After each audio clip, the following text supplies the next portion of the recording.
Thogus is an injection molding company. Foundationally, we have 28 injection molding machines, from 25 tons up to 720 tons. A limitation in our business is capital equipment. Tooling costs a lot of dollars. It takes a long period of time to build a tool. Stratasys is able to take a CAD file, we can import it into the machine and print a part in hours. Worst case scenario, if it's a large part, complex geometry, days, not weeks and months.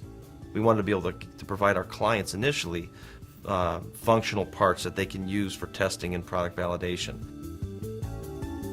What we found after we brought the machine in is there's a far greater purpose to FDM, and it's in our manufacturing process, on our floor.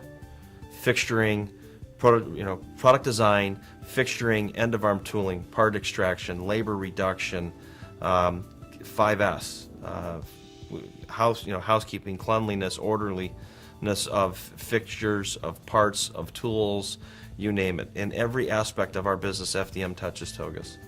We have automation. We've got robots on our machines. Rather than using steel plate or aluminum frame and building these big, heavy end-of-arm tools that they're expensive, they take a long period of time to build, we can take a 3D geometry and print an end-of-arm tool that weighs 70 to 90% less in less than 24 hours. And if the design doesn't work, you can make a tweak to the CAD file, reprint it again. But it really takes that direct labor cost off of our floor. And I don't care what industry you're in, this will impact it. 3 years ago, Thogus invested in its first robot for part removal.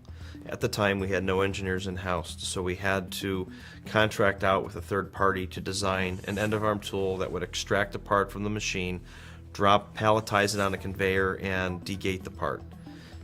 It was $10,000 in 8 weeks, and it weighs 20 pounds. Fast forward to earlier this year, we designed our own to the same exact functions and features needed for another robot. We designed it and built it in 24 hours for $600. I don't know another technology that can do that. One of our manufacturing cells requires us to do an ultrasonic welding application where we have to bond two parts together. Well, our customers' volumes have continued to grow where we needed to automate the process. We went to a secondary supplier that makes the equipment for us, and they quoted us a turntable system where you drop parts in and it rotates around and welds with safety guarding and timing features. It was about $50,000 to deliver to our floor. Instead, I had a junior in college, as an engineering major, design the same exact functionality for $8,800. And the largest portion of the $8,800 was the turntable. 85% of the remaining design is in FDM.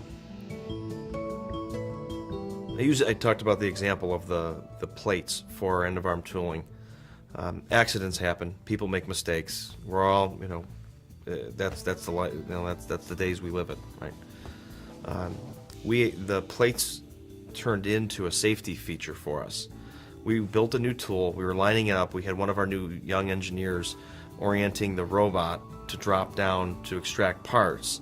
And when he programmed the robot to drop, the tool wasn't open far enough, so we actually crashed the end-of-arm tool into the mold base, our customer's mold base, and the plate broke.